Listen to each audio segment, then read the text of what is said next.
హైదరాబాద్ నుండి USA, UK, Canada ఏ దేశానికైనా fastest international courier service avocai.com. Free pickup, free packing. నమస్తే, వెల్కమ్ టు సుమన్ టీవీ. నేను మానస. ధర్మస్థలి కర్ణాటకలో చాలా పవిత్రమైన ప్రదేశం. అక్కడ శ్రీ మంజునాథ స్వామి కొలువై ఉన్నారు.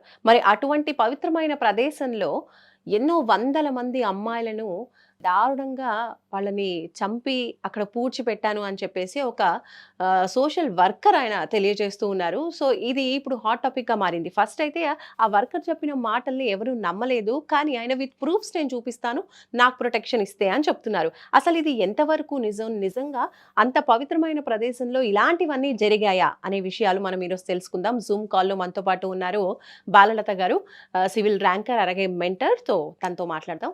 బాలలత గారు నమస్తే అండి. హలో, నమస్తే అండి. సో బాలలత గారు చెప్పండి, మీరు కూడా చూస్తున్నారు ఆల్రెడీ, దీని గురించి మీరు కూడా స్పందించారు. నిజంగా ఇలాంటి సంఘటనలు అక్కడ జరుగున్నాయని అనుకుంటున్నారా? ఖచ్చితంగా కొంత నిజాలైతే అక్కడ ఉన్నాయండి. ఎందుకంటే సౌజన్య అనే ఒక అమ్మాయి ఇలాంటి కండిషన్ లోనే అక్కడ చనిపోయింది. ఇంతవరకు ఆ మర్డర్ మిస్టరీ ఇంతవరకు వెళ్ళలేదన్నమాట. తర్వాత 2017లో మొన్న ఎస్ అండి, తర్వాత 60 సంవత్సరాల ఒక మహిళ మొన్న పోలీస్ స్టేషన్ కి వెళ్ళి అక్కడ నా కూతురు మెడికల్ స్టూడెంట్, డాక్టర్ చదువుతుంది, ఆ అమ్మాయి ధర్మస్థలకి వెళ్ళి మిస్ అయిపోయింది. 2003లో మిస్ అయింది. 22 సంవత్సరాలు అయింది. ఆ అమ్మాయి ఎక్కడుందో నాకు వెతికి తీయండి, చనిపోయింటే ఆ శవమైన ఆవిడ స్కెలిటన్ అనే చూపించండి అని చెప్పి ఒక తల్లి వాపోతుంది అనమాట. అంటే చాలా కథనాలు వెలుగులోకి వస్తున్నాయి. ప్రజలందరూ ఇప్పుడు కోరుతున్నారు ఏది నిజం తెలియాలని చెప్పి. యాక్చువల్లీ 1998 నుంచి 2014 వరకు కూడా అక్కడ పనిచేసిన ఒక పరిశుద్ధ కార్మికుడు, అంటే అక్కడ శుద్ధం చేసే శానిటరీ వర్కర్ అనమాట. శానిటరీ వర్కర్ ఏం చేశాడంటే, నేను నా చేత బలవంతం పెట్టి చాలా బరియల్స్ చేపించారు. ముఖ్యంగా స్త్రీలు, అమ్మాయిలు, వాళ్ళపైన సెక్షువల్ అసాల్ట్ జరిగినట్టు గుర్తు కూడా కనిపిస్తుంది. చాలా మందికి ఒంటిపైన వస్త్రాలు కూడా లేవు, అండర్ గార్మెంట్స్ కూడా లేవు. అలాంటి స్థితిలో ఉన్నారు. ఆ స్కెలిటన్ ఒకటి నేను చూసాను, నేను తవ్వి చూసాను. ఒక పాప, చిన్న పాపదైతే అక్కడున్న ఒక పెట్రోల్ బంక్ దగ్గర నేనే పాతి పెట్టాను. ఇలా వందల కొద్ది పాతి పెట్టాను 20 సంవత్సరాల కాలంలో.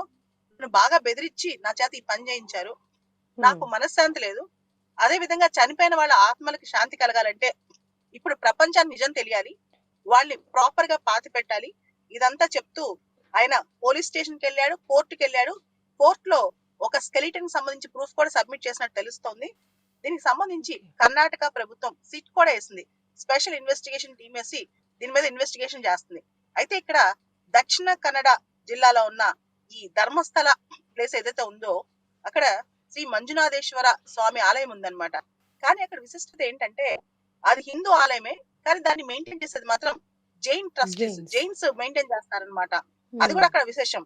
అయితే దీనిలో ఆలయానికి సంబంధించిన వాళ్ళు ఉన్నారా, లేదా పవర్ఫుల్ పీపుల్ ఉన్నారా, రాజకీయ నాయకులు ఉన్నారా, ఇన్ని వందల బరియల్స్ వెనకాల కథ ఏంటి అనేది ఇప్పుడు బయటికి రావాల్సి ఉంది. దీని మీద చాలా పెద్ద ఇన్వెస్టిగేషన్ స్టార్ట్ అయిపోయింది. సిట్ వాళ్ళు కూడా దీని మీద ఇప్పుడు ఇన్వెస్టిగేషన్ స్టార్ట్ చేసేసారండి. అయితే ఇక్కడ ఆడపిల్లలు, ముఖ్యంగా ఎవరైతే టీనేజ్ లో ఉంటారో, చిన్న పిల్లలు కావచ్చు, మహిళలు కావచ్చు, వాళ్ళ శవాలన్నీ కూడా పాతి పెట్టారు. 20 సంవత్సరాల పాటు వందల కొద్ది మాస్ బరియల్స్, అంటే వందల శవాలు పాతి పెట్టారని తెలుస్తోంది. దీనికి సంబంధించి సోర్సెస్ చెప్పడం ఏంటంటే, దీని వెనకాల చాలా పవర్ఫుల్ పీపుల్ ఉన్నారు, కర్ణాటకలో చాలా శక్తివంతమైన పీపుల్ ఉన్నారు. ఇది ఒక పెద్ద మాస్ మర్డర్ కేసులని, సెక్షువల్ అసాల్ట్ కేసులని చెప్తున్నారు అనమాట. వర్కర్ ఎవరైతే ఉన్నారో ఇప్పుడు ఇన్నేళ్ల తర్వాత, అంటే 2014 నుంచి కర్ణాటకలో లేడు ఆ వర్కర్, అక్కడ నుంచి వెళ్ళిపోయాను అని చెప్తున్నాడు. కానీ ఇప్పుడు వచ్చి, అంటే తన మనసు యాక్సెప్ట్ చేయట్లేదు కాబట్టి నేను ఇవన్నీ నిజాలు బయట పెడుతున్నా అని చెప్తున్నటువంటి ఆ వ్యక్తి ఈ టైంలో వచ్చి మళ్ళీ, అంటే అప్పుడు చెప్పకుండా ఇప్పుడు చెప్పడానికి గల కారణం ఏంటనుకోవచ్చు? 48 సంవత్సరాల ఒక శానిటరీ వర్కర్ అండి, దళిత కుటుంబానికి చెందిన వ్యక్తి అనమాట. సో 10 సంవత్సరాల నుంచి ఇతర రాష్ట్రంలో ఉన్నాడంట. అతనికి ఇప్పుడు మనశ్శాంతి కలగట్లేదు, నిజాలు బయటికి చెప్తాను, ఆయన చనిపోయిన ఆత్మలు కూడా నన్ను ఘోషిస్తున్నాయని చెప్తున్నాడు. నా కుటుంబానికి నాకు థ్రెట్ ఉంది, నాకు విట్నెస్ ప్రొటెక్షన్ యాక్ట్ కింద నాకు రక్షణ కల్పించాలి, ఆ రక్షణ కల్పిస్తే నేను అన్ని నిజాలే చెప్తానని చెప్పి కూడా అతను చెప్తున్నాడు అనమాట. అందుకే అతని ఐడెంటిటీ కూడా ఇంకా బయటికి రాలా, అతను ఎవరు అనే విషయం కూడా బయటికి రాలా.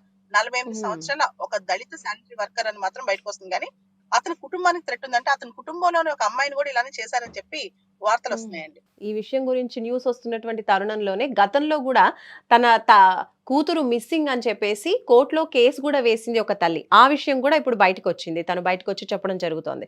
సో ఇలాంటివి ఇంకా ఎన్ని బయటపడతాయి అనేది మున్ముందు మనం చూడాలి. అసలు ఆ 100 మందిలో ఎవరు ఎవరికి సంబంధించిన వాళ్ళు, అసలు ఎంతమందిని చంపారు అనేది కూడా ఒక క్లారిటీ అనేది లేదు. అంటే రాజకీయాలకి, ప్రలోభాలకి లొంగకుండా శిక్ష పడుతుంది అనుకోవచ్చా ఫ్యూచర్‌లో? సిట్ వాళ్ళు గత 20 సంవత్సరాలుగా దక్షిణ కన్నడ ప్రాంతంలో, ధర్మస్థల ప్రాంతంలో ఎంతమంది అమ్మాయిలు మిస్ అయ్యారు, ఎంతమంది అమ్మాయిలు కనపట్లేదు అనే దాని మీద కూడా ఆరా తీయనున్నారు. మొత్తం డేటా బయటకు వస్తుంది. ఖచ్చితంగా ఇది రాజకీయాలకు అతీతంగా జరుగుద్ది అనమాట. సో చాలా పెద్ద స్థాయి అధికారులతో సిట్ చేశారు కాబట్టి ఖచ్చితంగా నిజాలు బయటకు వస్తాయి అనుకుందాం. దాంతో పాటు పోలీసులు ఒక పర్మిషన్ కూడా కోరారు. ఈ శానిటరీ వర్కర్ ని అతని పర్మిషన్ తో లై డిటెక్టర్ మరియు బ్రెయిన్ మ్యాపింగ్ టెస్ట్ కూడా చేయించాలి అని. అంటే అతను చెప్తుంది నిజమా అబద్ధం అని చెప్పి lie detector test, brain mapping హ్మ్. టెస్ట్ కూడా చేయించాలి అని చెప్పి పోలీసులు ఇప్పుడు కోర్టును అడిగారు.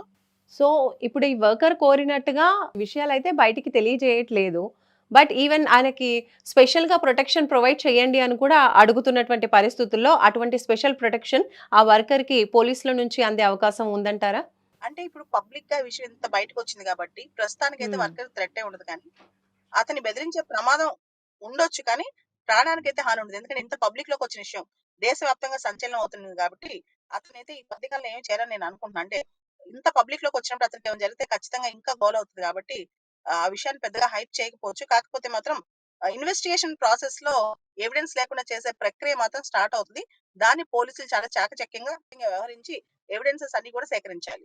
ముఖ్యంగా సౌజన్య అనే అమ్మాయి మర్డర్ గాని, ఈ అనన్య అనే డాక్టర్ ఎవరైతే మెడికల్ స్టూడెంట్ ఉన్నారో వాళ్ళ అమ్మ 22 సంవత్సరాల నుంచి ఒక ఆడపిల్ల కనపడపోతే ఆ తల్లి యొక్క బాధ, 22 సంవత్సరాల నుంచి ఒక ఆడపిల్ల కనపడపోతే ఆ తల్లి యొక్క బాధ ఎంత వర్ణాతీతంగా ఉంటుంది అనేది కూడా మనం ఆలోచించాలి. ఇలా ఎంతమంది ఆడపిల్లలు మిస్ అయ్యారు అనే దాని మీద పెద్ద చర్చ.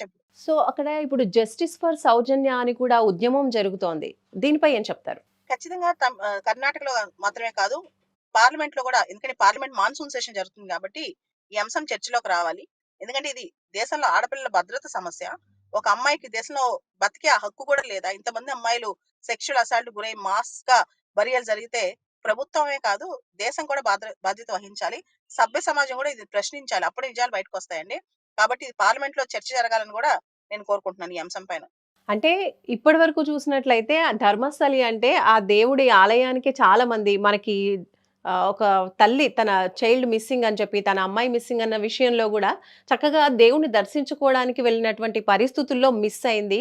ఇంకా దర్శనం చేసుకొని వస్తుంది అనుకున్నటువంటి అమ్మాయి తిరిగి రాలేదు అని చెప్తున్నారు. అంటే చాలా మంది కూడా ఆ ప్లేస్‌లో అంటే దేవుని దర్శనాని కోసమే వచ్చినటువంటి పరిస్థితులు చాలానే ఉండొచ్చు.